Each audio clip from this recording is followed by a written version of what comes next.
अस्सलाम वालेकुम दोस्तों, उम्मीद है आप सब लोग खैरियत होंगे। 1 मार्च 2022 और मंगल का दिन है।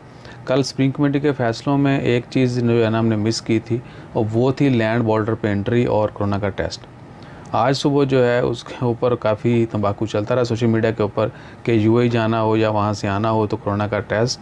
तो गवर्नमेंट की जानब से उसकी क्लैरिफिकेशन आ चुकी है और वो ये है कि ओमान से अगर आपने बाहर जाना है तो जिस मुल्क को आपने इंटर होना है वहाँ के कवानीन फॉलो करने। वो आप सबको पहले पता है, बहुत सारे कंट्रीज़ के रूल जो हैं वो शेयर किए जा चुके हैं।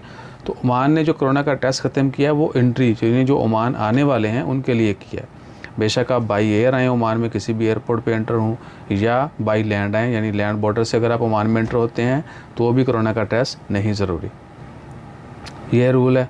बाकी वो तमाम लोग जिन्होंने क्वेश्चन किए थे उनके लिए भी क्लैरिफिकेशन है कि बेशक आप बाई एयर आएँ या बाई रोड आएँ ओमान में एंटर हों, आपके लिए कोरोना का टेस्ट ख़त्म। बस क्या है कि 2 डोज़ वैक्सीन की लगी होनी चाहिए और दूसरी डोज़ के 14 दिन गुजर, यानी आज अगर सेकंड डोज़ लगी है तो उसके अगले 14 दिन, सेकंड डोज़ को लगे हुए 14 दिन गुजर जाएंगे तो आप ओमान में एंटर हो सकते हैं।